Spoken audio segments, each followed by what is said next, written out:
أعوذ بالله من شرور أنفسنا ومن سيئات أعمالنا من يهده الله فلا مضل له ومن يضلله فلا هادي له وأشهد أن لا إله إلا الله وحده لا شريك له وأشهد أن محمدا عبده ورسوله الذي أرسل إلى الناس كافة وبشيرا ونذيرا وداعيا إلى الله بإذنه وسراجا منيرا يا أيها الناس اتقوا ربكم الذي خلقكم من نفس واحدة وخلق منها زوجها وبث منهما رجالا كثيرا ونساء واتقوا الله الذي تساءلون به والأرحام إن الله كان عليكم رقيبا يا أيها الذين آمنوا اتقوا الله حق تقاته ولا تموتن إلا وأنتم مسلمون يا أيها الذين آمنوا اتقوا الله وقولوا قولا سديدا يصلح لكم أعمالكم ويغفر لكم ذنوبكم ومن يطع الله ورسوله فقد فاز فوزا عظيما أما بعد فإن خير الحديث كتاب الله وخير الهدي هدي محمد صلى الله عليه وسلم وخير الأمور عوازمها وشر الأمور محدثاتها فإن كل محدثة بدعة وكل بدعة ضلالة وكل ضلالة في النار فأعوذ بالله من الشيطان الرجيم أذلة على المؤمنين أعزة على الكافرين ولقد نصركم الله ببدر وأنتم أذلة فاتقوا الله لعلكم تشكرون সম্মানিত মুসলিম কিরাম, যাবতীয় প্রশংসা একমাত্র আল্লাহ পাক রব্বুল আলামিনের জন্য, যার অশেষ কৃপায় রহমতে দয়াতে এই প্রচণ্ড গরমের ভিতরে তিনশেদ মসজিদে সবার আগে উপস্থিত হতে পেরেছি। এই জন্য আল্লাহ তাআলার নিকটে শুকরিয়া জ্ঞাপন করি, আলহামদুলিল্লাহ। দুরূদ ও সালাম ও সালাম ও তাসলিম বর্ষিত হোক আমাদের শেষ নবী আখির নবী নবী মুহাম্মদ রাসূলুল্লাহ সাল্লাল্লাহু আলাইহি ওয়াসাল্লাম। সম্মানিত মুসলিম কিরাম, সংক্ষিপ্ত জুমার খুতবার বিষয় হচ্ছে আসবাব আয-যিল্লা ওয়া আসবাবুহা। আমরা লাঞ্ছিত কেন, তার কারণ কি, এই বিষয়ে আলোকপাত করা হবে ইনশাআল্লাহ। قال أمير المؤمنين عمر رضي الله تعالى عنه إنا كنا أذل قوم فأعزنا الله بالإسلام فمهما نطلب العزة بغير ما أعزنا الله به أذلنا الله। عمر رضي الله تعالى عنه বলেন যে আমরা এই পৃথিবীর মাটিতে সব থেকে লাঞ্ছিত একটা জাতি ছিলাম। আল্লাহ তাআলা আমাদেরকে ইসলামের মাধ্যমে সম্মানিত করেছিলেন। এক সময়কার লাঞ্ছিত জাতি, অবহেলিত জাতি পৃথিবীর সেরা জাতিতে পরিণত হয় ইসলামের মাধ্যমে। লাঞ্ছিত জাতি কিভাবে ছিলেন তারা? ইব্রাহিম আলাইহিস সালামের সন্তান দুটি, ইসমাইল আর ইসহাক। পৃথিবীতে যত নবী এসেছেন সকল নবী ইসহাক আলাইহিস সালাম থেকে এসেছেন। ইসমাইল আলাইহিস সালামের পরে আর কোনো নবী আসেন না। তাহলে দুই ভাইয়ের মধ্যে তুলনামূলক এক ভাইয়ের সন্তানেরা লাঞ্ছিত কিনা? ওনারা অবহেলিত ছিলেন। যেমন এদিকে ধর্মীয়ভাবে তারা পিছিয়ে ছিলেন, অর্থনৈতিকভাবেও পিছিয়ে ছিলেন। তারা ব্যবসা বাণিজ্যের জন্য শাম দেশে যেতেন, বর্তমানে সিরিয়া, জর্ডান, ফিলিস্তিন, ইরাক, এসব এলাকায় গিয়ে ব্যবসা করে কিছু উপার্জন করে 5 মাস 6 মাস চলতেন, ফের আবার যেতেন। প্রত্যেকটি মৌসুমে তারা এভাবেই আপনার অর্থ উপার্জন করে জীবন চালাতেন। মক্কার জমিনে না কোনো ফসল ছিল, না কোনো গাছগাছালি ছিল, ইনকামের কোনো পথ ছিল না। কতিপয় হাজি সাহেবরা আসতেন, তাদের থেকে যতটুকু সম্ভব ইনকাম করার তারা করতেন। তারপরও তাদের নীতিতে তারা এত ভালো ছিল যে জমজমের পানি তারা বিক্রি করতো না, জমজমের পানি দিয়ে সেবা করতো তারা। তাই তারা অহংকার গৌরব করে মুহাম্মদ রাসূলুল্লাহ সাল্লাল্লাহু আলাইহি ওয়াসাল্লামকে বলেছিল যে আমরা তো হুজ্জাজদের, আল্লাহর মেহমানদের সেবক, খাদেম, সুতরাং আমরাই খাঁটি, আমরা আল্লাহ প্রিয় বান্দা। তাদের এটা দাবি ছিল, আর দাবিটা এটা সত্য ছিল। তারপরও তারা লাঞ্ছিত ছিল এই জন্য যে তাদের খানদানে গোত্রে না নবী ছিল, আর না অর্থ সম্পদের দিক দিয়ে তারা ভালো অবস্থায় ছিল। সুতরাং পৃথিবীর সব থেকে অবহেলিত জাতি ছিল তারা। শুধু তাদের একটাই ছিল যে আমরা ইসমাইল আলাইহিস সালামের বংশধর সন্তান, এই গৌরবটি তাদের ছিল।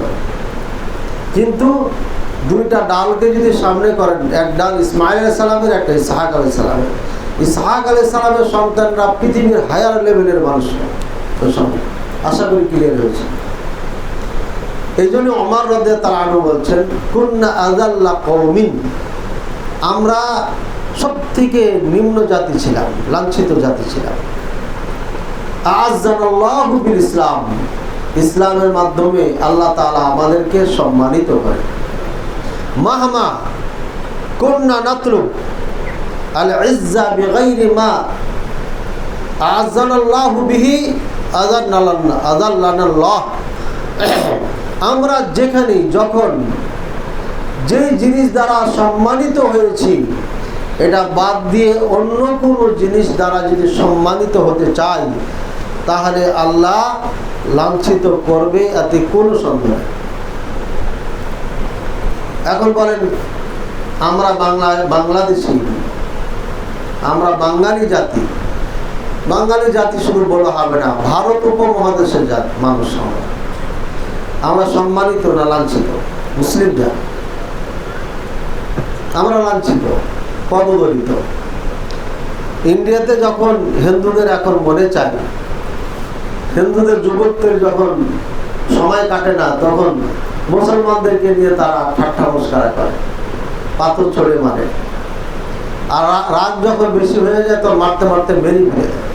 হচ্ছে না, হয় না? তাদের টাইম পাস করছে এখন মুসলমানদেরকে নিয়ে। ইহুদিরা যখন ফিলিস্তিনে টাইম পাস করে, রাত্রে ঘুম আসে না, তবে একটা বাড়িতে হামলা করি। আমরা খেলনা পুতুল, একটা পুতুল হয়ে গেছে, গোটা পৃথিবীতে চলছে। কারণ যে ইসলামের মাধ্যমে সম্মানিত হয়েছিল খলিফাতুল মুসলিমিন ওমর রাদিয়াল্লাহু তাআলা আনহু, গোটা বিশ্বের অর্ধ বিশ্বের জাহানের শাসক ছিলেন, যাকে দেখে ইহুদি খ্রিস্টান থরথর করে কাঁপত, যার রাজত্বকালে রোম পারস্যের সম্রাটগুলো আপনার হারিয়ে যায়, বিচ্ছিন্ন হয়ে যায়, যাদের সব দবদবা সব কিছু ধ্বংস হয়ে যায়, ধূলিসাৎ হয়ে যায়, এমন সম্মানী জাতি আজ ধীরে ধীরে সে জাতি লাঞ্ছিত, পদদলিত হচ্ছে। গোটা বিশ্বে ঠাট্টা তামাশার একটা পাত্র পরিণত হয়েছে। এটা আমাদের হাতের কামাই। কেমন করে? পরে আয়াত আল্লাহ পাক রব্বুল আলামিন বলেন, যুরিবাত আলাইহিমুদ যিল্লাহ আইনামা সুকিফু ইল্লা বিহাবলিল্লাহ ইল্লা বিহাবলিম মিনাল্লাহি ওয়া হাবলিম মিনান নাস ওয়া বাউ বিগযাবিন মিনাল্লাহি ওয়া যুরবাত আলাইহিমুল মাসকানা যালিকা বিআন্নাহুম কানু ইয়াকফুরুনা বিআয়াতিল্লাহ ওয়া ইয়াকতুলুনাল আমবিয়া'a বিগাইরি হাক্কিন যালিকা বিমা আসাউ ওয়া কানু ইয়া'তাদুন। সূরা আলে ইমরান 112 নম্বর। যুরবাত আলাইহিমুদ দিল্লাহ, আল্লাহ তাআলা বলছেন আমি তাদের জন্য লাঞ্ছিতকে একদম ফিক্সড করে দিয়েছি। যুরবাত আলাইহিমুদ দিল্লাহ, লাঞ্ছিত পদদলিত হওয়া, এটা তাদের জন্য ফিক্সড করে দিয়েছে। কাদের? ইহুদিদের জন্য। ইহুদিদের ব্যাপারে আল্লাহ এই কথা বলেছেন। আইনামা সুকিফু, ওরা যেখানে থাক না কেন ওখানে লাঞ্ছিত। ইল্লা বিহাবলিম মিনাল্লাহ ওয়া হাবলিম মিনান নাস, হ্যাঁ দুইটা যদি থাকে, দুইটা গুণ যদি তাদের মাঝে থাকে তাহলে তারা সম্মানিত, আর না হলে লাঞ্ছিত। তাদেরকে আমরা ফিক্সড করে দিয়েছি। এক নম্বর, আল্লাহর রজ্জুকে ধরতে হবে, অর্থাৎ ইসলামকে। তাদের জন্য ধর্ম ইসলাম, ইহুদি ধর্ম নেই, ইহুদি বলে কোনো ধর্ম নেই। তাদের ধর্ম ইসলাম, খ্রিস্টানদের ধর্ম ইসলাম, আমাদের ধর্ম ইসলাম, একটাই নাম। এই নাম কে রেখেছেন? ইব্রাহিম আলাইহিস সালাম রেখে দিয়েছেন, তারই সন্তান আমরা। সুতরাং সবার ধর্ম একটা, ইসলাম। পরবর্তীতে নাম বানিয়েছি আমরা, আমাদের দেশে যেমন বানিয়েছি আমরা, এক একজনে একটা নাম আছে না? এই মসজিদে এরা নামাজ পড়বে, ওই মসজিদে ওরা নামাজ পড়বে, ভাগ করেছেন না করেন? ঠিক ইহুদিরা ভাগ হয়েছে, আর কিচ্ছু না। ওদের মাঝে আর আমাদের মাঝে তেমন কোনো পার্থক্য নেই, মোটামুটি মিল আছে, কাজে কর্মে মিল আছে। এরপরে হাবলে মিনাল্লাহ, আল্লাহ রজ্জুকে যদি ধরে, তারা আল্লাহ রশ্মিকে যদি ধরে, অর্থাৎ ইসলামকে যদি ধরে, তাহলে এরা সম্মানিত হবে। তাহলে তাদের যে ফিক্সড করে দিয়েছি লাঞ্ছিত জীবনযাপন, এটা হবে না, থাকবে না। ও হাবলি মিনান নাস, আর মানুষের রজ্জুকে। মানুষের রজ্জু কি? পারস্পরিক ভালোবাসা, মহাব্বত, সহযোগিতা। রুহামাউ বাইনাহুম, তারা পারস্পরিক হবে রুহামা। আশিদ্দাউ আলাল কুফার, কাফেরদের প্রতি তারা কঠোর হবে। এবার বলেন, ইহুদিদের দুটি কারণে তাদেরকে লাঞ্ছিত জীবনযাপন ফিক্সড করে দিয়েছেন আল্লাহ তাআলা, এবং কিয়ামত পর্যন্ত ইহুদি খ্রিস্টানরা লাঞ্ছিত। কিয়ামত পর্যন্ত তাদেরকে আমরা বলি গায়রিল মাগদুবি আলাইহিম ওয়ালাদ-দাল্লিন, আমিন। কোরআন ফিক্সড করে দিয়েছে তাদের উপর, এই গজব প্রাপ্ত জাতিরা। এখন আমরা কি করলাম? এই দুই গুণ কি আমাদের আছে? এক নম্বর, আল্লাহ রজ্জু রশ্মিকে ধরেছি আমরা, বলেন ধরেছি? নাই আমাদের মাঝে। আমরা দলিলের বাহাদুরি দেখাচ্ছি, আমার বড় হুজুরের বাহাদুরি দেখাচ্ছি, ঠিক আছে? আজকে টিন শেড ঘরের মসজিদে নামাজ পড়ছে। কত সাল হলে মসজিদটা নির্মাণ? কয় বছর? 2 বছর? 22 সালে হয়েছে। আচ্ছা, 22 সালের আগে কোথায় সালাত পড়তেন? কোনো এক মসজিদ ছিল তো এলাকায়? আসলে এলাকায় কোনো মসজিদ নাই, সেখানে সালাত পড়তেন। হঠাৎ করে মসজিদ কেন বানাইতে হলো 2 বছর 2.5 বছর আগে? কেন? আমাকে এক ভাই বললেন যে আমি তো জন্মগত আহলে হাদিস, বাপ দাদার থেকে আমিন বলি সালাতে, আমি শুধু আস্তে করে একটু আমিন বলতাম, আমিন আমিন, এই কথাটা সহ্য করতে পারতো না, এই জন্য এই মসজিদ বানাইতে হয়েছে।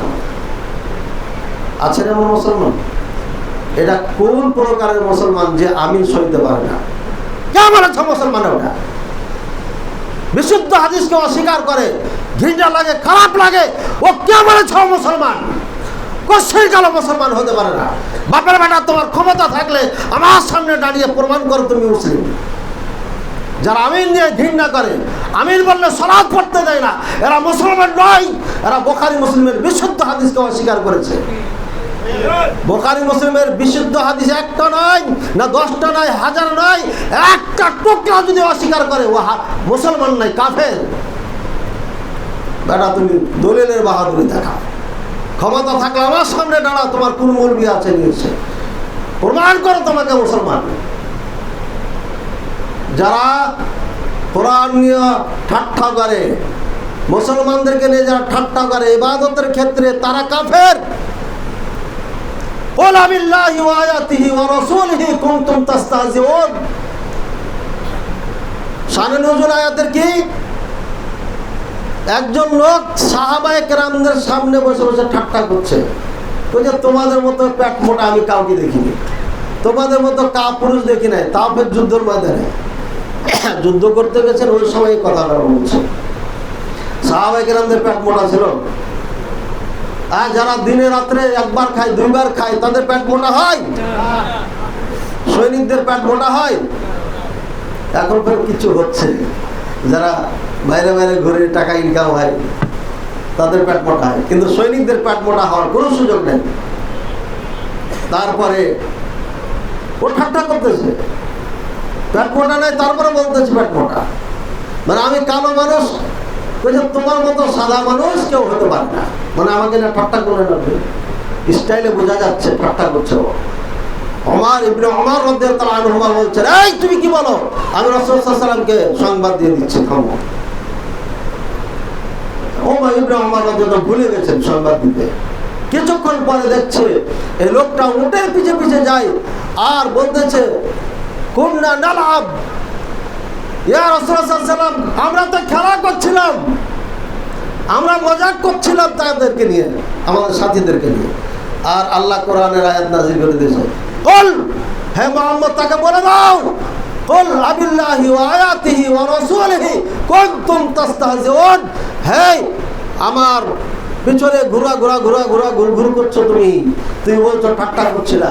বলো তুমি আল্লাহর সাথে, তুমি কোরআনের সাথে, তুমি রাসূলের সাথে ঠাট্টা করছিলা। ব্যাপারটা উল্টা হয়ে গেল। ঠাট্টা করলো সাহাবায়ে কেরামদেরকে নিয়ে, সাথীদেরকে নিয়ে। আর আল্লাহ বলছে কোরআন নিয়ে, আমাকে নিয়ে, আল্লাহকে নিয়ে, আল্লাহকে নিয়ে, কোরআন নিয়ে, রাসূলকে নিয়ে ঠাট্টা করছিল তুমি। সুবহানাল্লাহ, কত বড় কথা। আজকে এই মুসলমান আমিন বললে পারে ঠাট্টা করে, মসজিদ থেকে বের করে দেয়। গাদ্দার মসজিদে লিখে রেখেছে এখানে যারা আমিন বলে বুকে হাত বাঁধে রফলাদের করে তারা সালাত পড়তে পারবে না। কিসের মুসলমান তুমি? কে তোমাকে মুসলমান বলেছে? এই হাদিসগুলো রহিত হয় নাই, যে মুলবিরা বলেছে রহিত হয়েছে। পাক্কা সচ্চা একজন মিথ্যুক কাযযাব, দাজ্জাল। এদের কারণে আজকে মুসলমান লাঞ্ছিত। এরাই আজকে ঝগড়া বাঁধিয়ে রেখেছে মুসলমানে। এরাই আজকে বিশুদ্ধ হাদিসকে অস্বীকার করে মক্কা মদিনার আলেমদের থেকে আমাদেরকে বিচ্ছিন্ন করে রেখেছে। গোটা ভারত উপমহাদেশের মানুষকে মক্কা মদিনার থেকে বিচ্ছিন্ন করে রেখেছে এই কারণে। তাহাবুরুল্লাহ আমাদের মাঝে নাই, যার কারণে লাঞ্ছিত আমরা, যার কারণে আমরা লাঞ্ছিত। আমরা কথায় কথায় সৌদি আরবের কথা বলি। সৌদি আরব কিচ্ছু করে না, এত তেল, এত টাকা, এত কিছু। ওরা আজকে দেশ পৃথিবী শাসন করবে। কেমন শাসন করবে? আপনি তো সৌদি আরবের মুলবিদের কথাই মানেন না। ও দেশটা তো মুলবিরা চালায়, হয়তো এখন কিছুটা দুর্বল হয়ে গেছে, কিন্তু এতদিন মুলবিরা চালাইছে দেশ। লাঠি একজনের হাতে, আর লাঠি ব্যবহার করা শিখাচ্ছে আর একজনে। লাঠি আমার হাতে, পিটাচ্ছে আমি, কিন্তু আমাকে পিছন থেকে মারতে বলছে কে? আর একজনে। মৌলবীরাই সৌদি আরব চালিয়েছে এতদিন, এখনো চলছে, তবে কিছু পদস্খলন বেড়েছে। এটা কিয়ামতের নিদর্শন হবেই, এটা ঘটবেই। আমার চিল্লাটা আপনি বলছেন সৌদি আরব কেন এগুলো করে না, কেন পৃথিবীর খলিফাতুল মুসলিমিন তারা হচ্ছে না? সেটাই তো আপনার ওহির দেশ, কাবার দেশ, মদিনার দেশ, রাসূলের দেশ, সাহাবায়ে কেরামদের দেশ। আপনার আকাঙ্ক্ষা তো দেখছে আকাশচুম্বী, কিন্তু আপনি তো ওই দেশের মানুষকেই ভালোবাসেন না, ওই দেশের আলেম ওলামাকে ভালোবাসেন না। আর আপনি বলছেন তারা কেন করে না? আপনি পাক্কা সাচ্চা মুসলমান। আপনি জেলখানার থেকে বের হওয়ার আগে আকাশে গর্জন শুরু হয়ে গেছে। হ্যাঁ, কে আকাশ বিজলি চমকায়া পাথর ফেলে জেলখানা ভাঙতে পারে না? এই পাগলের দল কথা। জেলখানা গেট ভেঙে আল্লাহ তাআলা বের করতে পারে না? জেলখানা হাসিনার অন্তরে আল্লাহ দিতে পারে না? দয়া মায়া ভালোবাসা দিতে পারে না? আলেমদের বের করে দাও। পাগলামি করো না। কেরামতের নামে শয়তানি শুরু করেছে দেশে। একজন মানুষ মুক্তি পাবে, আলহামদুলিল্লাহ, দোয়া করেন আলহামদুলিল্লাহ, আল্লাহ কাছে শুকরিয়া। ঠিক আছে, জুলুম যারা করছে বা করেছে বা করে না, বলেন জালেমদেরকে আল্লাহ হেদায়েত দাও। বেশিতে বেশি হেদায়েত না থাকলে তাদের শাস্তি দাও, আমরা দেখি ভালো মজা পাও। তুমি আজগবি কেরামতি প্রকাশ করতে লাগলে, কেরামতি এখনো বের হয় নাই, আকাশ গর্জন শুরু হয়ে গেছে। এবার পানি হলো না, বের হয়নি তাই পানি হয়নি, না হয়ে গেছে বের। হ্যাঁ, কেউ বলছে বের হয়েছে, কেউ বলছে বের হয়নি। ফজিলাতুল শেখ মামুনুল হক সাহেবকে কালকে জেলখানা থেকে মুক্তি পাওয়ার কথা, জামিনে মুক্তি হবে। ফেসবুক ভরে দিয়েছে একদম, আকাশ গর্জন শুরু করেছে, বৃষ্টি হবে। এখন উনি বের হয়ে বৃষ্টি হবে, ভিতরে থাকলে বৃষ্টি হওয়ার দরকার নাই। আর সব কথাবার্তা যা হোক, চলে গেলাম অন্যদিকে। 1-2 লাইন বলেছি, মানে এই জাতি বেশি বুঝে। আল্লাহ রুজ্জু কখন হবে? যখন গোটা বিশ্বের মুসলমান এক প্ল্যাটফর্মে আসে। আপনাকে আমিন জোরে বলতে ভালো লাগে না, আপনি বলেন না, কিন্তু আমাকে নিষেধ করেন না। আমি তো বুখারীতে পেয়েছি, সহিহ মুসলিমে পেয়েছি, পৃথিবীর সমস্ত কিতাবে আমিনের হাদিস আছে। আর আপনি প্রত্যাখ্যান করার কে? গোটা বিশ্ব আমিনের আওয়াজ যে ধ্বনি গঞ্জে উঠছে মসজিদগুলো, আর আপনি বাংলাদেশ ভারতের জমিনে কেন আমিন বলতে দেবেন না? কে এত আপনাকে দুঃসাহস দিয়েছে? এত আস্পর্ধা কেন? আপনার আল্লাহ রুজ্জু হারাইছে। আর এই কারণেই মুসলমানের মধ্যে যে ভ্রাতৃত্ব বন্ধন, ভালোবাসা, হাবলুম মিনান নাস, এটা ধ্বংস হয়ে গেছে। রহমাউ বাইনাহুম, মুসলমান একে অপরে দয়াবান, দয়াশীল আছে আমাদের মাঝে। যদি দেখো ওই যে কে মুখলেস মাদানি, ও সেই বলবি, ও আর সব কিছু জ্বলা শুরু হয়ে গেল। এটা কে? ও রফুলাদিন পার্টি, বা সব জ্বলা শুরু হয়ে গেল। আলহামদুলিল্লাহ, আমাদের জ্বলে না। আপনি নিচে বাঁধেন কেন? ছেড়ে দিন হাত, তাও জ্বলবে না। কারণ এটা আমরা দেখেছি, পড়েছি, শুনেছি, আমরা সব মুসলমান মনে করি। এটা মূল জিনিস নয় ইসলামের। যে কবরে সিজদা করে ওকে দেখলে আমাদের খারাপ লাগে। রাসূলুল্লাহ সাল্লাল্লাহু আলাইহি ওয়াসাল্লামকে আল্লাহ বলেছেন, লাআল্লাকা বাখিউন নাফসাকা আলা আথারিহিম, মুহাম্মদ মনে হচ্ছে তুমি জীবনই দিয়ে দিবা তাদের পিছনে ছুটতে। তোমার এত টেনশন করার দরকার নাই। রাসূলুল্লাহ সাল্লাল্লাহু আলাইহি ওয়াসাল্লামের চাচা, রাসূলুল্লাহ সাল্লাল্লাহু আলাইহি ওয়াসাল্লামের আত্মীয়-স্বজন, গ্রামবাসী মূর্তিতে সিজদা করে, এটা রাসূলুল্লাহ সাল্লাল্লাহু আলাইহি ওয়াসাল্লাম সহ্য করতে পারছেন না, ছটফট করছেন তাদেরকে হেদায়েতের পথে আনার জন্য। তা আমরা এভাবে কোনো মুসলিম ভাইকে যদি শিরক করতে দেখি, বেদাত করতে দেখি, তখন আমাদের ছটফটি শুরু হয়, তাকে কেমন উদ্ধার করা যায়। বাকি আপনাকে নিয়ে আমাদের হিংসা হয় না, আপনাকে দিয়া ওই ধরনের হাসাদ, বগস, ক্রোধ, এগুলো আমাদের তৈরি হয় না। আপনি মুসলমান ভাই বোন, ভাইয়ের আমার, আমরা দোয়া করি আমাদের মাঝে যেন ভ্রাতৃত্ব বন্ধন ফিরে আসে। এই দুইটা গুণ যদি না থাকে, ইহুদিদের উপরে যেমন লাঞ্ছিত জীবন চাপিয়ে দিয়েছেন আল্লাহ তাআলা কিয়ামত পর্যন্ত, ঠিক এই জাতির উপরে আল্লাহ চাপিয়ে দিয়েছেন এবং থাকবে। এটা ফিরানো যাবে না। সুবাহু বিগদাবিন মিনাল্লাহ, আর এরা আল্লাহর গজব, ক্রোধ, অভিশাপ এর অধিকারী হয়ে গেছে। আল্লাহর গজবের আছে, গায়রিল মাগদুবি আলাইহিম ওয়ালাদ-দালিন, এরা অভিশপ্ত, এরা হচ্ছে অভিশপ্ত। ওয়াদরিবাত আলাইহিমুল মাসকানা, এদেরকে দরিদ্রতাও আমি শির মেরে দিয়েছি। দরিদ্রতা কেমন কথা বলবেন? ইহুদি খ্রিস্টানদের এত মাল সম্পদ, যারা দরিদ্র হলো কোথায়? যে দরিদ্র, এদের যত সম্পদ তত টেনশন এদের বেশি, আরো চাই। আপনি আসলিয়াতে জমি ক্রয় করেছেন, এখন আপনি 5 তলা কিভাবে বাড়াবেন, টেনশন আপনার। আর রিক্সা চালক জমি টমি নাই, ওর টেনশন হলো আজকে কামাই করে কিভাবে দিনটা পার করবো, কালকে দেখা যাবে। তোর ইমানটা কেন এমন? আজকে পার করতে পারলি হবে, কালকে দেখা যাবে, বুঝছেন? ওর টেনশন নাই, টেনশন সব হচ্ছে টাকাওয়ালাদের। ওদের ঘরের মধ্যে শান্তি আছে, টাকা পয়সা নাই, বউ মোবাইল নিয়ে বসে থাকতে পারে না, হ্যালো করে না, টিকটক করতে পারে না, কাউকে চিনে না, জানে না, সুতরাং শান্তি। আর আপনার সব কিছু আছে, কাজ কাম নাই, চাকরি নিয়ে রেখে দিয়েছেন, বউ খালি মোবাইল নেট, হ্যালো সালাম কালাম, কে তুমি? আমি বলো বিজনেসম্যান, আমার গাড়ি বাড়ি অভাব নাই। আচ্ছা ঠিক আছে, আসেন একবার দাওয়াত খেয়ে যান, না তো দাওয়াত খেতে ডাকেন, এই অশান্তি শুরু হয়ে গেল। এই গরিবের কোনো অশান্তি নেই, ওরা যত টাকা পয়সার মালিক তত অশান্তি বেশি। কেন অশান্তি বেশি জানেন? আপনি একজনের সম্পর্কে হিংসা করেন, হিংসা করেন আপনি, ও দিন দিন বাড়তেছে আর আপনার জমতেছে, জানে না? ইহুদি খ্রিস্টানরা সারা জীবনই ফকির, ওরা মুসলমানদের কারণে রাত দিন ওদের হারাম, ওরা ঘুমাইতে পারে না। হিন্দুদের মাঝে হিন্দু, ইহুদি, খ্রিস্টান, এই তিনটা জাতির নাম ধরে আল্লাহ বলেছেন কোরআনুল কারীমে। আর মুসলমানদের জন্য ওদের ঘুম হারাম, রাত দিন ওরা টেনশন করে, বুঝছেন?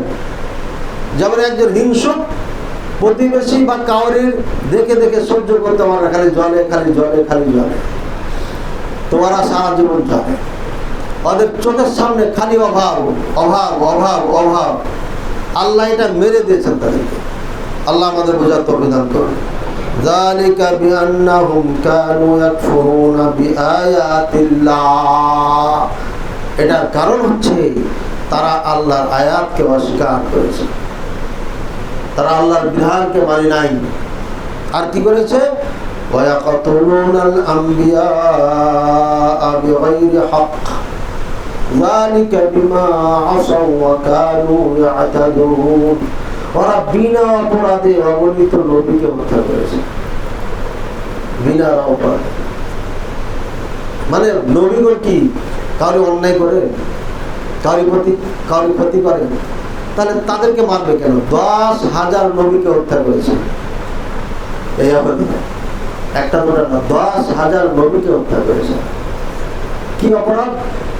কেন এরা ভালো কাজের দিকে ডাকে মানুষকে? বুঝছেন? বাংলাদেশে বক্তার জিভা কাটে নেই, কোন দলের আমি জানি না, এক বক্তার জিভা কেটে দিয়েছে, মানে কোরআন সুন্নাহর কথা বলবো তো জিভাই রাখবো না। আর কত বক্তব্য যে তাড়া দিয়েছে এতে হিসাবই নেই, কত বক্তাকে যে এদেশের মুসলমানে লাঞ্ছিত করেছে, এটা তো ফেসবুক ইউটিউব খুললে দেখা যায়। কিসের মুসলমান? আপনি অন্যায়ভাবে হত্যা করছেন।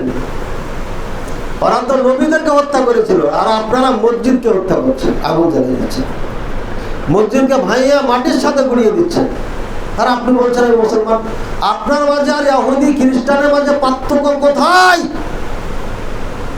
এই জন্য আপনাদের অন্তরের মধ্যে জ্বালা পোড়া সৃষ্টি করে দিয়েছে। আমরা আনন্দে আনন্দে দাওয়াত দিচ্ছি কোরআন সুন্নাহ, আর তারা সারা রাত দিন খালি চিন্তা করে কি হায় হায় হায় হায় হায় হায়, এতে বাড়তি আছে, এতে বাড়তি আছে। আরে বাড়বে না, কি বাড়বে? এটা কমান, এখানে গোপনের কিছু নাই। সহিহ বুখারী মুসলিমের হাদিস যারা মানে না তারা মুসলমান নয়। আর আজকে খুতবায় আমি বলে দিচ্ছি, সহিহ বুখারী মুসলিমের কোনো হাদিস রহিত নাই, একটিও হাদিস রহিত না। ভালো করে মনে রাখবো। যে মুলবিরা বলে এটা এক্সিট হয়ে গেছে, এটা ডেট এক্সপায়ার হয়ে গেছে, হ্যাঁ ডেট পার হয়ে গেছে, কাযযাব দাজ্জাল, আর না হলে চরম গন্ডা মূর্খ একটা। এই মূর্খ কোরআন হাদিস বুঝি না, ও বুখারী চিনে না, ও সহিহ মুসলিমই চিনে না, যার কারণে কথা বলতে পারে। ভাইয়ার আমার, বুঝতে পারছেন? যে লাঠি দিয়েছেন, লাঠি দিয়ে এমনি ভয় করবে, হ্যাঁ সাবধান। ভাইয়ার আমার, বুখারী মুসলিমের হাদিসের বিপক্ষে যে বলে সেই ইসলামের দুশমন, সেই হাদিস মানে না, অজান্তে সে কাফের হয়ে গেছে, অজান্তে সে কাফের। রাসূলের হাদিসের প্রতি যার ঘৃণা আছে সে কাফের। রাসূলুল্লাহ সাল্লাল্লাহু আলাইহি ওয়াসাল্লামের কোন ইসলামের কোন একটা বিধান নিয়ে যে ঠাট্টা মস্করা করে সেই কাফের। বুঝছেন কথা? কখন কখন কাফের হয়েছে নিজেও জানে না। আমাদের কোনো হিংসা বিদ্বেষ নেই। আমি সব মাদ্রাসার ছাত্র, সারা জীবন কওমি মাদ্রাসায়, হানাফি মাদ্রাসায় পড়েছি, দেওবন্দে পড়েছি, এরপরে তখন আবার আরবিদের কাছে পড়েছি, আরবিয়াদের কাছে পড়েছি। এখনো নয়, তখনও ছিল না। সবাইকে আমরা মুসলমান মনে করি, ভালোবাসি, কিন্তু যে সমস্ত গুটি কয়টা মুসলিম, এই আপনার নামধারী মৌলবি বুখারী মুসলিমের হাদিসকে প্রত্যাখ্যান করে যাচ্ছে, এরা এই দেশের গাদ্দার, এরা এদেশের দাজ্জাল, এরা মিথ্যুক, আর না হয় চরম মূর্খ, এছাড়া কিছু না। আল্লাহ তাআলা আমাদের বুঝার তৌফিক দান করুন। ভাইয়ের আমার, ইহুদিদের যে লাঞ্ছিত জীবন যাপন করার পেছনে যে কারণ দিয়েছেন আল্লাহ, 1 নম্বর আল্লাহ রজ্জুকে ত্যাগ করেছে। 2 নম্বর মুসলমান মানুষে মানুষে যে ভালোবাসা, ভাতৃত্ব, এটাকে তারা ছিন্ন করেছে এই টুটি মাসলা মাসাইল দিয়ে। আজকে আমাদের মাঝে যেটা ঘটেছে, এমন মাসালা নিয়ে মতনাদ করে যেগুলো ফরজ না ওয়াজিব না। বলে রফরে আদান করা ফরজ, 6 তাকবীর না 12 তাকবীর ফরজ, জোরে না আস্তে ফরজ, কোনটাই ফরজ না। শুধু সূরা ফাতিহা ইমামের পিছনে পড়বে কিনা এটা একটা গুরুতর একটা মতনাক্য। এছাড়া কোন মাসালা ফরজ নয় যেগুলো নিয়ে আমরা ঝগড়া করছি। এগুলো ইহুদি খ্রিস্টানদের চক্রান্ত শিকার হয়ে আমরা আজকে মুসলমানকে ডিভাইডেড করে রেখেছি, যার কারণে আজকে মসজিদ বানাতে হয়েছে। বানানোর পরামর্শ হইতে পারে না, মসজিদ থেকে ভাগাই দিচ্ছে, নামাজ পড়তে দিবে না, বানাচ্ছি যে তাও সহ্য করতে পারে না, যে হামলা করে আগুন দেয়, এরা আবার মুসলমান। এই মুসলমানদের জন্য আজকে আমরা লাঞ্ছিত পদদলিত হয়েছি, এই মুসলমান আমরা খণ্ড বিখণ্ড হয়েছি, যার কারণে আমরা লাঞ্ছিত। এবার 2 নম্বর, ইন্নাল্লাযীনা ইত্তাখাযুল ইজলা সায়ানালুহুম গাযাবুম মির রাব্বিহিম ওয়া যিল্লাতুন ফিল হায়াতিদ দুনিয়া ওয়া কাযালিকা নাজজিল মুফতারিন। সূরা আরাফ 152 নম্বর আয়াত।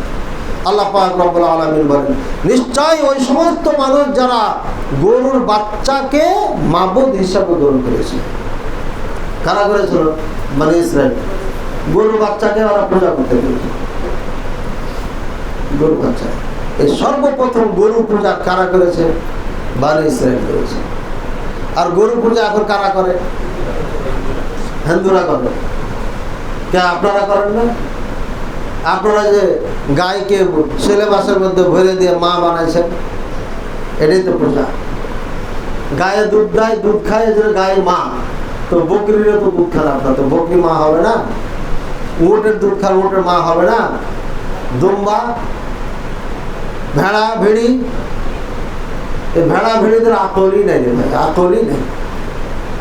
ওই যে বনি ইসরাইল বাছুর পূজা করেছে, বাচ্চা পূজা, গরুর বাচ্চা পূজা করেছে, এই জন্য এরা ওই বাচ্চা এখনো পূজা শুরু করছে, ধরিয়ে আছে। এটাই ইতিহাস, এর আগে এগুলো ছিল। ওরা বাচ্চা পূজা করে, এই জন্য ওরা কে আল্লাহ বলেছে সায়ানালুহুম গাযাবুম মির রাব্বিহিম ওয়া যিল্লাহ, আল্লাহর গজব তাদেরকে স্পর্শ করবে এবং লাঞ্ছিত জীবন যাপন তাদেরকে স্পর্শ করবে। যিল্লাতুল ফিল হায়াতিদ দুনিয়া, এই দুনিয়ার জীবনে লাঞ্ছিত জীবন। এত লাঞ্ছিত জীবন আল্লাহ এই ইহুদিদেরকে দিয়েছিল, যারা মদিনায় থাকতো। কান ধরে খাইবারে চলে গেল। ওমর রাদিয়াল্লাহু তাআলা আনহু আসার পরে না, খাইবারে থাকাকালীন ওরা কর দিয়ে থাকতো, কর ট্যাক্স দিয়ে থাকতো। এরপর ওমর রাদিয়াল্লাহু তাআলা আনহু বললেন, এই গাদ্দার জাতিকে এখানে রাখা যাবে না, ভাগা। তাড়াইয়া একদম পালাইছে, যা চলে যা, যেখানে তোর বাপদাদার আছে চলে যা। পরে সিরিয়া পালিয়ে যাওয়ার পরে ওমর রাদিয়াল্লাহু তাআলা আনহু এক এক করে 24টি দেশ স্বাধীন করে, রোম পারস্য সব দখল করেন।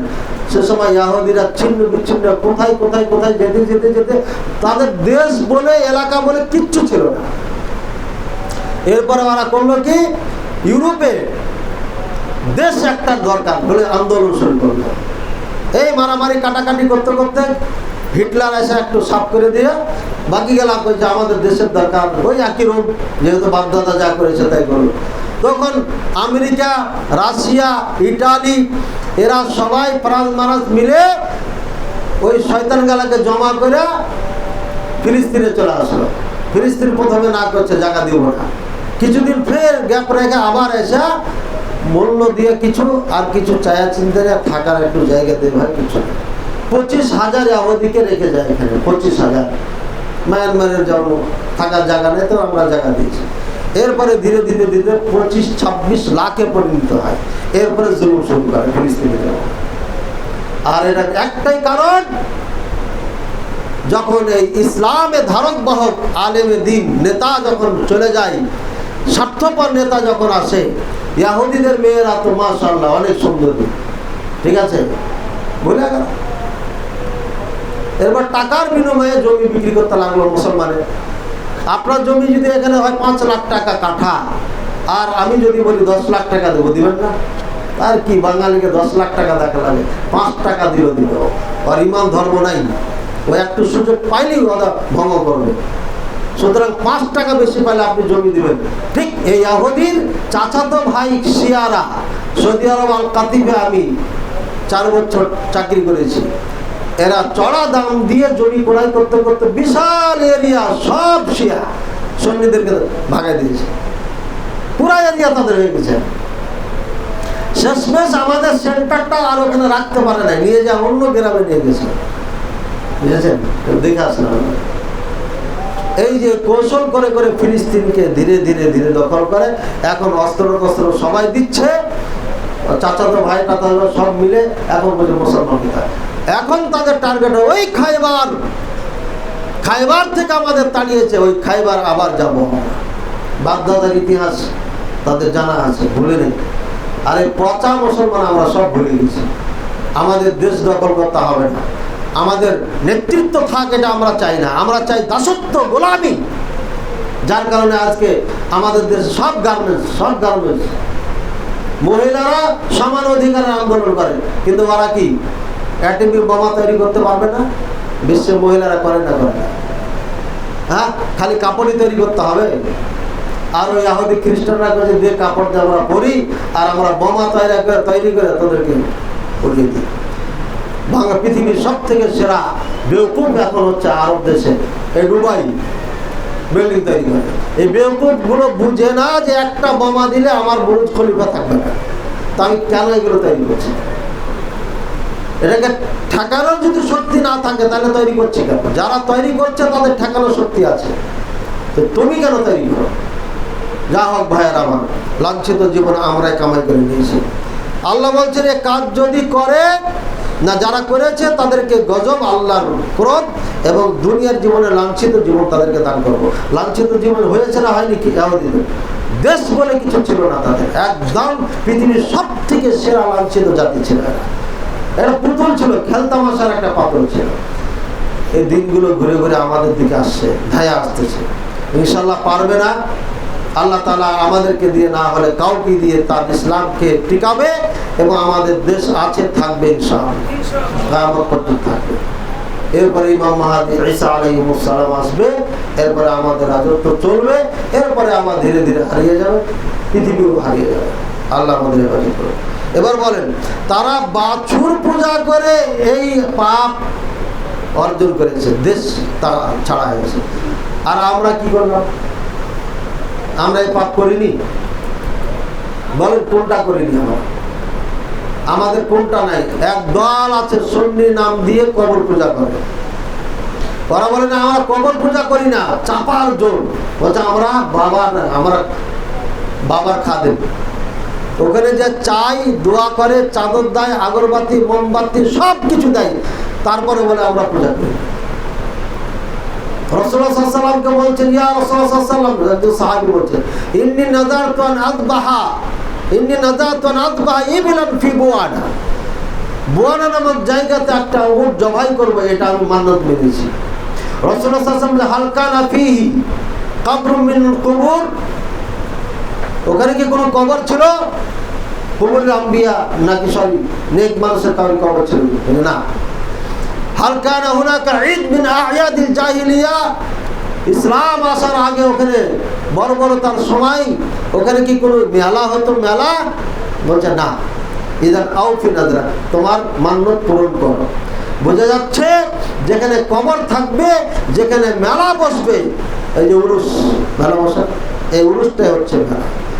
এখানে কোনো কিছু দেওয়া যায় নাই, দিলেই মুশরিক হয়ে যাবে। কবরবাসী তাকে কেন টাকা দিতে হবে?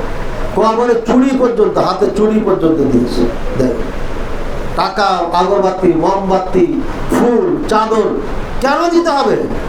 আরে কবর পাকা করতে হবে কেন? গম্বুজ বানাইতে হবে কেন? সুতরাং এই কবর কেন্দ্রিক যারা মুসলিম তারা কেউ মুসলমান না, এদের পিছনে চলাতে হবে, এরা মুশরিক। এদের মাঝে আর মন্দির পূজা করে যারা, মূর্তি পূজা করে, তাদের মাঝে কোনো পার্থক্য নেই। তো যত চিৎকার করুক আর যত মুসলমান দাবি করুক, আল্লাহ তাআলা বোঝার তৌফিক দান করুন। এই শিরক যে দেশে ঢুকেছে ওই দেশকে আল্লাহ ধ্বংস করেছে, ওই জাতিকে লাঞ্ছিত করেছে। ইন্ডিয়া এখন যত সুপার পাওয়ারের মালিক হয়ে যাক, কিন্তু তাদেরকে পৃথিবীর সমস্ত মানুষ মনে করে এরা পচা খায়, এরা পচা খায়, পচা খায়, সর খায় না, সর খায়, আরো কি কি খায়, এবং মেলা কিছু আছে যে তাদের এমন কিছু খাবার আছে যেগুলো পৃথিবীতে কেউ খায় না, ঠিক আছে। তো যা হোক, আরো কিছু তাদের চলাফেরার মধ্যে আছে। এখানে ট্রেন দাঁড়িয়ে আছে, আর মহিলা, বড় বড় মহিলা পুরুষ জায়গায় জায়গায় বসা কাজ সারতেছে, মানে টয়লেট সারতেছে, হাগু করতেছে, হাগু, নারী পুরুষ বেশি দূরত্ব নাই, এখানে একজন পুরুষ, ওখানে একজন নারী বসে আছে, একদম চোখের সামনে। এই দৃশ্য পৃথিবীতে কোথাও পাবেন না। পাবলিক টয়লেট, এখানে একটা, এখানে একটা, এখানে একটা, কোনো ওয়াল নাই, একসাথে বসে হাগু করবে, এমন এলাকা আছে। আজব একটা দেশ হচ্ছে ইন্ডিয়া, যা কোনোদিন দেখেন নাই ওই দেশে পাবেন আপনি। আজব দেশ, বুঝছেন। আন্ধ্র প্রদেশ ওখানে আছে। আমাকে এক পুলিশ বলছিল, মেয়ের পেটে বাচ্চা বা স্বামী নাই, বাচ্চা হলো কথা, হাওয়া কা বাচ্চা, মানে বাতাসে বাচ্চা হয়ে গেছে, ঠিক আছে। এমন অবস্থা। এই যে শিরক যে দেশে থাকবে তারা লাঞ্ছিত জাতি, এতে কোনো সন্দেহ নেই। আমাদের দেশ আর শিরকে আগুন উঠাচ্ছে, গোটা দেশ পাড়ায় পাড়ায় শিরকের মূর্তি দাঁড় করানো হয়েছে, ছোট থেকে ছোট বড় সেই পূজায় লিপ্ত। আর আপনারা ভালো জানেন, ওর কাছাকাছি থাকেন। দ্বিতীয় নম্বর হচ্ছে অহংকার, তাকাব্বর, লাঞ্ছিত হওয়ার। কত নাম্বার গেল? যা হোক, আরেকটি কারণ হচ্ছে অহংকার, তাকাব্বর। কেউ কাউকে আমরা মেনে নিই না। রাসূলুল্লাহ সাল্লাল্লাহু আলাইহি ওয়াসাল্লাম বলেন, ইউহশারুল মুতাকাব্বিরুনা ইয়াওমাল কিয়ামাতি আমসালাদ যাররি ফি সুওয়ারির রিজাল ইয়াগশাহুমুদ যুল্লু মিন কুল্লি মাকান ফায়সাকুনা ইলা সিদরিন ফি জাহান্নাম ইউসাম্মা বুলিস ওয়া তা'লামুহু নারুল আনয়ার ফাতা'লুহু নারুল আনয়ার ইসকাউনা মিন উসারাতি আহলিন নার তিনাতাল খাবাল নাউযু বিল্লাহ সুম্মা নাউযু বিল্লাহ। অহংকারী যারা, কিয়ামতের দিন তাদেরকে ছোট ছোট পিপিলিকার মতো ছোট করে দিবে। এরা বেশি মাথা উঁচা করে চলে না, এজন্য নিচে করে দিবে, কিন্তু মানুষের আকৃতিতে। আর জাহান্নামের পুলিশের আগে টানতে টানতে নিয়ে যাবে, চারিদিক থেকে লাঞ্ছিত। ও আপনি তো বড় নেতা ছিলেন, আপনি সেই লোকটা, তো নিয়ে যাবে, তাড়াতে তাড়াতে নিয়ে যাবে, যেতে থাকবে। জাহান্নামের জেলখানে তাদেরকে বন্দি করা হবে, আর চারিদিক থেকে আগুন তাদেরকে বেষ্টন করে থাকবে, আর তাদেরকে জাহান্নামীদের রক্ত পুজ এগুলো খাওয়ানো হবে। অহংকার এত খারাপ জিনিস, এই জন্য অহংকার করবেন না। টাকা পয়সা দিয়েছেন, আল্লাহ আলহামদুলিল্লাহ। বাড়ির মালিক আলহামদুলিল্লাহ, গাড়ির মালিক আলহামদুলিল্লাহ, কি আমার আছে? কিচ্ছু নেই, যা দিয়েছেন আল্লাহ দিয়েছেন। একটা বাড়ি বানিয়েছেন, এবার টাকা পয়সা হয়েছে, সন্তানেরা তো মোটামুটি থাকতে পারবে, চলতে পারবে, এবার দান করেন, মন খুলে দান করেন, কৃপণতা করেন, প্রাণ খুলে দান করেন। আপনি দান করেন না, আপনার মতো আমার মনে হয় বেওকুফ আর কেউ নেই। আপনি এত বাড়ি বানাচ্ছেন কেন? আপনি একাই এতগুলো বাড়ি বানিয়েছেন, তা আপনার ছেলেটা কি, ওটা কি ফাও একটা? ও কিছু করতে পারবে না? আপনার না থাকতে এত কিছু করেছেন, তো ওকে তো আপনি বানিয়ে দিয়ে যাচ্ছেন। তারপরও যদি আপনার ভরসা এটা হয় আমার ছেলে মেয়ে কী করবে, তাহলে আপনার ইমানই নেই, ইমানই নেই। হারাম উপার্জন করে কখনো কিছু করবেন না, এটা অবাল। আজকে শ্বাস চলে যাবে, 2 দিন 3 দিন, 2 বছর 5 বছর আপনার ছেলেরাও মাঝে মাঝে কান্না করবে, এরপরে এক সময় ভুলে যাবে। এরপরে ছেলে মেয়েদের ছেলেরা বলবে আমাদের দাদা একটা ছিল, আমাদের এখানে খেলা করতো।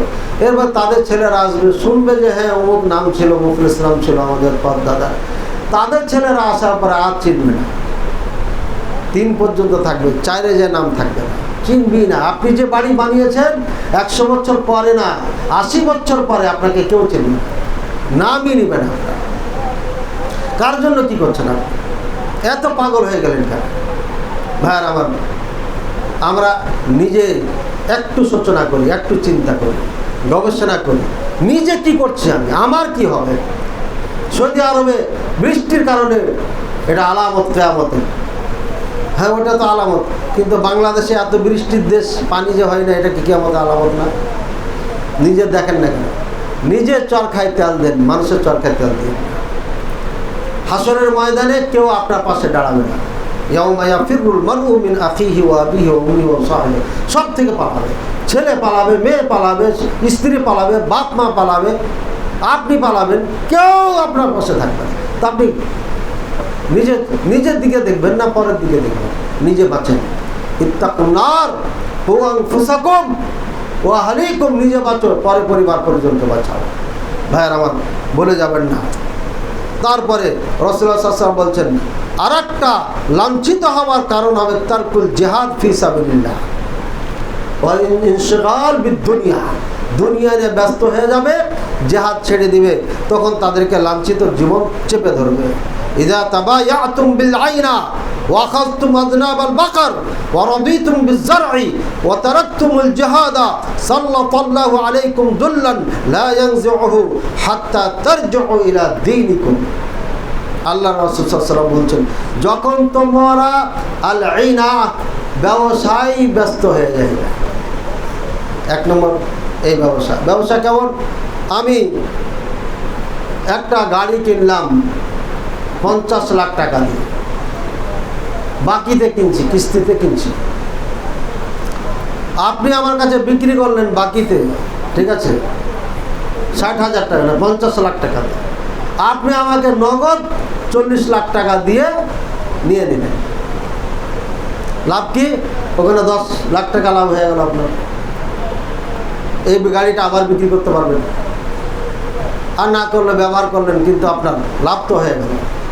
এই ব্যবসা রাজি হইল, আজকে একটা চলছে না। কত হারাম ব্যবসায় লিপ্ত আমরা, যা সীমার এখানে। এরপরে কি করবে?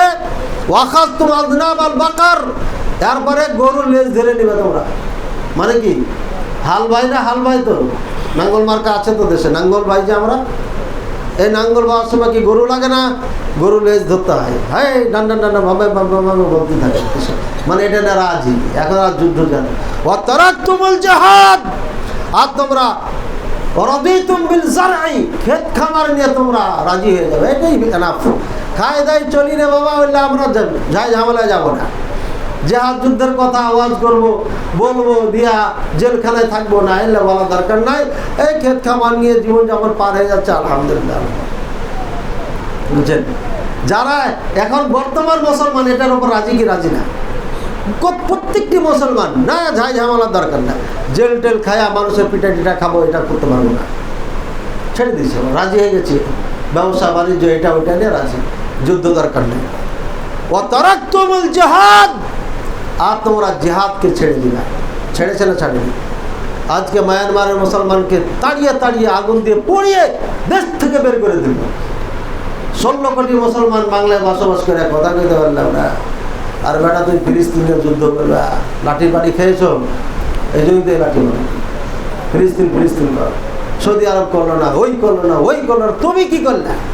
16 কোটির মধ্যে 2 কোটি মূল্য না কা এখানে? হ্যাঁ, যাও মায়ানমারের লোকজনকে ট্রেনিং দাও, সরকারের থেকে নিয়ে ট্রেনিং দিয়ে হামলা করো, দেখি বাপের বেটা কত করো। পারবে না, পারবে কিচ্ছু নাই, কিচ্ছু নেই। এই মিম্বারে লাঠিটা ছাড়া আমাদের কিচ্ছু নাই। চিল্লিয়া লাভ নাই, কয়াও লাভ নাই, নেতৃত্ব আমাদের হাতে নাই। যাদের হাতে আছে তারা এগুলো নিয়ে ব্যস্ত, ওদের আর দরকার নেই। কিন্তু আপনি যদি একটা দেশকে স্বাধীন করে নিতে পারেন, তাহলে কত টাকা পাবেন? সাহাবায়ে কেরামদের খাওয়া নাই, ঠিক আছে? যেমনই তারা রোম সম্রাটকে পরাজিত করলো, পৃথিবীর সব ধন সম্পদ তাদের হাতে, কে খাবে কত? এক একজন সাহাবী মুজাহিদরা দাসী ভাগ পাইতো 10টা 20টা 30টা করে, এত দাসী। হ্যাঁ, এখন দুটো বিয়ে করতে পারেন না, বাড়িতে যুদ্ধ শুরু হয়ে গেছে। আর আপনি যুদ্ধ করে 10টা 20টা 30টা দাসী পালবেন, মনে মনে বকরির পাল আপনার আশপাশে ঘুরছে, যা ইচ্ছা তাই করতে পারবেন, স্ত্রীর মতো ব্যবহার করতে পারবেন, এক এক দেশের এক এক ডিজাইনের স্ত্রীর মতো মেয়ে পাবেন, আপনি সব শেষ করে ফেলছেন বুঝছেন। ওই যেটা নিয়েছেন ওইটা নিয়ে জীবনযাপন করতে হবে, দৌড়াদৌড়ি করেন না, দেশের আইন করা আছে বুঝছেন। কত পুরুষ যে নির্যাতিত, এটা গণনা করে শেষ করা যাবে না। বাংলাদেশে বর্তমানে নারীরাও নির্যাতিত আছে, নারীরা বেশি নির্যাতিত। কিছু শয়তান মার্কা পুরুষ আছে, ধোকা দেয়, আবার কিছু নারী আছে শয়তান মার্কা, পুরুষকে ফাঁসায়, ধোকা দেয়। দুই ধরনেরই আছে। এই গজব এই জন্য আল্লাহর কাছে আসছে। জাহাজ ছেড়ে দিবে, যখন ছেড়ে দিবে সাল্লাল্লাহু আলাইহি আলাইকুম যুল্লান, তখন আল্লাহ তাআলা তোমাদের লাঞ্ছিতকে কি করে পিষ্ট করে দিবে, লাঞ্ছিত জীবন দিয়ে দিবে। এই লাঞ্ছিত জীবন আজকে ভারত ডরে না, পাকিস্তানকে দেখে ভয় করে বেসবেরা, আর বাংলাদেশের বর্ডার গার্ডকে দেখে ভয় করে না। কেন? এরা পারবে না যে কিছু করতে। আর পাকিস্তানে একটা মূল্য একটা দিয়ে দেয় ভালো মতো করে, ঠিক আছে। যখন আপনার ক্ষমতা নাই তখন আপনাকে চাপবেই। রিক্সা চালককে সবাই মারতে পারে, কিন্তু তার থেকে যারা একটু শক্তিশালী পারে পারে। এই জন্য শক্তি আল্লাহ পাক রব্বুল আলামিন লাঞ্ছিত আমাদের উপর চাপিয়ে দিয়েছে। এটা আর উঠবে না যতদিন তোমরা ফিরে না যাবে আসল জায়গায়, অর্থাৎ যুদ্ধ শুরু করতে হবে। প্রত্যেকটি রাষ্ট্র নায়ক প্রধান যারা রয়েছেন তাদের উপর ফরজ অস্ত্র তৈরি করে ক্ষমতা অর্জন করে রুখে দাঁড়াতে হবে। কাফেরদের সাথে আপসহীন যুদ্ধের ঘোষণা দিতে হবে, আর না হলে লাঞ্ছিত জীবন কিয়ামত পর্যন্ত কাটাতে হবে। উপায় নাই, ইমাম মাহদী না আসলে আর হবে, এসব নেতা দিয়ে আর হবে না, ওয়াজ করে লাভ নেই। এটা আল্লাহ রাসূল সাল্লাল্লাহু আলাইহি ওয়াসাল্লাম বলেই গেছেন, আমরা কি করব, আমাদের করার কিছু। এরপরে লাঞ্ছিত হওয়ার কারণ হচ্ছে মুনাফিক। ইয়াকুলুনা লা ইরজা'না ইলাল মাদিনাতি লা ইখরিজান্নাল আ'আযযু মিনহাল আযাল কুল আল্লাহ বলেন ওয়ালিল্লাহিল ইজ্জা, রাসূল কুল নাই, ওয়ালিল্লাহিল ইজ্জাতু ওয়া লিরাসূলিহি ওয়া লিল মুমিনিন ওয়ালাকিন্নাল মুনাফিকিনা লা ইয়ালামুন। আল্লাহ পাক রব্বুল আলামিন মুনাফিকদের ব্যাপারে একটা সূরা নাযিল করে দিয়েছেন। একটু পড়বেন, বাড়িতে যে পড়বেন, একটু পড়বেন কোরআনের সাথে থাকেন। এই সূরা মুনাফিকুন, এখানে তাদের গুণগুলো বর্ণনা করা হয়েছে। এরা রাসূলুল্লাহ সাল্লাল্লাহু আলাইহি ওয়াসাল্লামের সামনে তো খুব ভালো, যুদ্ধের ময়দানে যায় মুনাফিকি করে। বাপ রে বাপ, 3,000 আর 3 লক্ষ না 30,000 আর 3 লক্ষ যুদ্ধ করা যায়?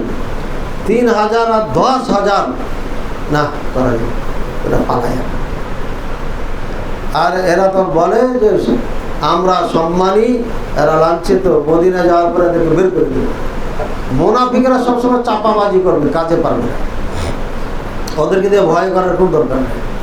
আপনি কোরআন হাদিসের কথা বলবেন, মৌলবি আপনাকে বলবে খালি আইসি দেখো দেখাচ্ছি। ইন্ডিয়া ওয়াজ করতে গেছি করোনার আগে পরে, আর যাই না, তো সেখানে বড় মৌলবি চাঁদপুরি নামে কে আছে জেনে বলছে যে এখানে যদি উনি ওয়াজ করতে চান তাহলে বহাস মোনাজারা করতে হবে, ঠিক আছে। তো যুবকরা ফোন দিল, আমি বললাম যে হ্যাঁ রেডি হতে বলো, আসতেছি। মাগরিবের পরে ঢুকেছি, মনে হয় 20 মিনিট আর নাহলে আধা ঘন্টায় ধরে নেই। পুরা গ্রামে লাইট নেই, মসজিদে তালাবদ্ধ, এসার আজানও হয় নাই, জামাতও হয় নাই, আল্লাহ সাক্ষী আছে। ইমাম নাই, মুয়াজ্জিন নাই, সব পালাইছে। কিসের মোনাজারা বহাস করবে? আমরা ভালো করে চিনি তোমাদেরকে ভালো করে চিনি। তোমাদের এলেমের দৌড় কতটুকু আছে এটা আমার মাপা আছে, কারণ আমি ফার্স্ট ক্লাস তোমাদের মাদ্রাসা। আলহামদুলিল্লাহ, আকুল শুকরান, শুকরিয়া তার বলছি, অহংকার ফকর করে বলছি না, তোমাদেরকে বোঝার জন্য বলছি, সেরা ছাত্র আলহামদুলিল্লাহ, তোমাদের ভালো করে চিনা আছে। আজকে ভারত উপমহাদেশে আগুন যে জ্বলছে শুধুমাত্র আমাদের এই ভাইদের কারণে। তারা যদি আজকে আমাদেরকে মেনে নিত আজকে এখানে আমি খুতবা দিতাম, আর একদিন মামুনুল হক সাহেব খুতবা দিত, মিলেমিশে আমরা এই দেশকে শান্তিতে পরিণত করতে পারতাম। আজকে আমরা ঝগড়া করতে করতে মানুষ দলে দলে ইহুদি না খ্রিস্টান হয়ে যাচ্ছে, শিয়া হয়ে যাচ্ছে, কাদিয়ানি হয়ে যাচ্ছে, আর আমরা রব্বুল আলামিন আমিন বুকে হাত নিচে হাত এটা নিয়ে ব্যস্ত হয়ে আছে। ভাইয়ের আমার, আমি বহাস মোনাজারা করি কিন্তু এগুলো নিয়ে আলোচনা করি না, কিন্তু মাঝে মাঝে আপনাদের ব্রেন খোলার জন্য এগুলো আমি টিপস একটা একটা দিয়ে যাই। এগুলো ঝগড়ার বিষয় নয়, সাবধান হন। আকীদা তাওহীদ হচ্ছে মূল, এটার উপর আপনাদের আমাদের মোনাজারা বহাস হবে, আমল নিয়ে না, এগুলো নিয়ে না। আল্লাহ আমাদের বোঝাতে হবে। আমি আল্লাহ তাআলা আমাদেরকে এই লাঞ্ছিত জীবন দান করেছেন। এখানে কারণ কয়টা বললাম? 1 নম্বর, আমরা কি করেছিলাম ভাই? ব্যবসা বাণিজ্যে, তারপরে ক্ষেত খামার নিয়ে ব্যস্ত হয়ে গেলাম, যুদ্ধ ছেড়ে দিয়েছি, যার কারণে লাঞ্ছিত জীবন আমাদের একদম লিপিবদ্ধ হয়ে গেছে। এরপরে আমাদের মাঝে মুনাফিক। কোরআন হাদিসের যতই কথা বলেন, এখান থেকে যাওয়ার পরে হুজুরের কানে কানে বলবে, একটা হুজুরের ষোলো টেরা হুজুর আমাদেরকে শেষ করে দিয়েছে। তোর হুজুরের মাথা গরম, তখন মিছিল বের করবে, চিল্লাচিল্লি করবে, ঠিক আছে? এই চিল্লাচিল্লি করবে, হয়তো 2-1টা গালিগুলা মারামারি হবে, ঠিক তো হলো কার জন্য? এই মুনাফিকটাকে। এই জন্য মুনাফিক ক্যাটাগরির মুসলমান থাকার কারণে আজকে আমরা লাঞ্ছিত পদদলিত। সাবধান, সতর্ক থাকুন, আল্লাহকে ভয় করুন। এই জন্য আল্লাহর কাছে সবসময় আমাদের দোয়া করতে হবে। ভাইয়ের আমার, আপনারা জানেন একটি হাদিস আছে, রাসূলুল্লাহ সাল্লাল্লাহু আলাইহি ওয়াসাল্লাম বলেছেন, কিয়ামতের আগে আগে তাদা আলাইকুমুল উমাম, মানুষ গোটা পৃথিবীর অন্য অন্য জাতিরা তোমাদের উপর ঝাঁপিয়ে পড়বে। যেমন ক্ষুধার্ত মানুষ, কুকুর যেমন খাবারে ঝাঁপিয়ে পড়ে, ছিনিয়ে ছিনিয়ে খাবে তোমাদের। কুলনা ইয়াউমাইদিন নাহনু মিন কিল্লাহ, আমরা কি সেদিন কম হব? ক্বালা লা বাল আনতুম কাসীর। আল্লাহ রাসূল সাল্লাল্লাহু আলাইহি ওয়াসাল্লাম বলছেন, না, কম হবে না, তোমরা অনেক হবে, কিন্তু কাল গুসাইস সাইল, তোমরা হবে সাইলাব তুফানে খড়কুটা যেমন আসে তেমন। আমরা দেখেছি, অনেকে দেশে দেখেছি, দুবাইতে দেখলাম কিছুদিন আগে, খড়কুটা ভেসে চলে যাচ্ছে না, আর কোনো ক্ষমতা আছে, এই পানি আমি আর যাবো না, কেন আমাকে চেপে ধরে নিয়ে যাচ্ছেন কি বলেন? খড়কুটা বলতে পারেন? বলতে পারেন। পৃথিবীর শক্তিধরেরা মুসলমানকে যেমনি চাইবে তেমনি তাড়াবে, বলার কিছু থাকবে না, ক্ষমতাহীন হয়ে যাবে। গোসাউনটা গোসাই সাইল, এটা সাইলাব তুফানে যেমন ভেসে আসা খড়কুটা, এই মুসলমান খড়কুটাই পরিণত হয়ে যাবে। আজকে আমরা তাই কিনা? খড়কুটাই পরিণত হয়ে গেছে। ভাইয়ার আমার, আল্লাহ রাসূল সাল্লাল্লাহু আলাইহি ওয়াসাল্লাম তারপরে বলেন কে ওয়ালা ইয়ানজাআন্না মিন কুলুবিকুম আল মুহাওয়াতা মিনকুম, তোমাদের যে ভয় ভীতি এটা ছিল, দবদবা ছিল, তোমাদের দেখে ভয় করত। রাসূলুল্লাহ সাল্লাল্লাহু আলাইহি ওয়াসাল্লাম 1 মাসের রাস্তা পর্যন্ত কাফেররা তাকে ভয় করত। মুহাম্মদ মানে ঘুম হারাম তাদের। ওমর রাদিয়াল্লাহু আনহু ক্ষমতা আছে, কখন কি করে বলা যায় না, কখন কোন দিকে সৈনিক পাঠিয়ে দেয় বলা যায় না।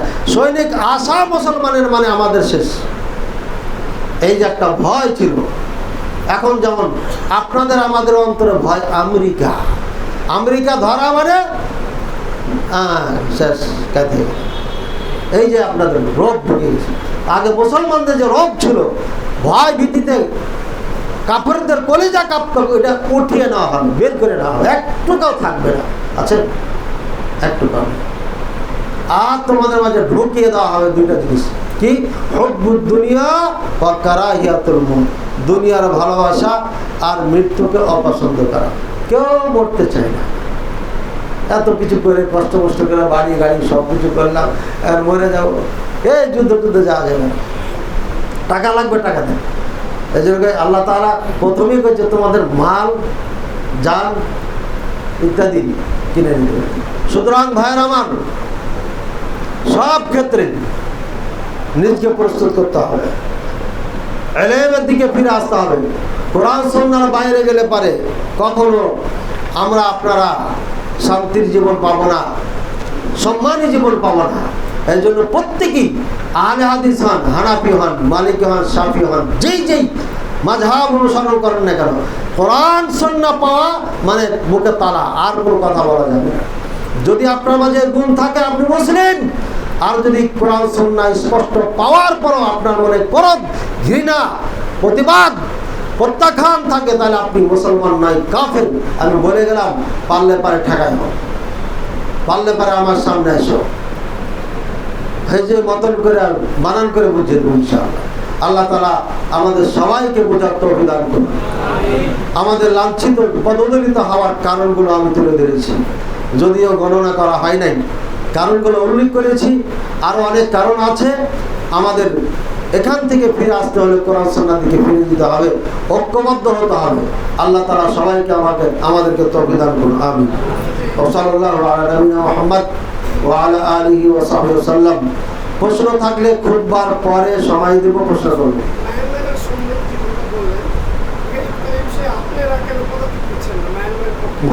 এটা খুতবার ভিতরে প্রশ্ন না, সময় দেব।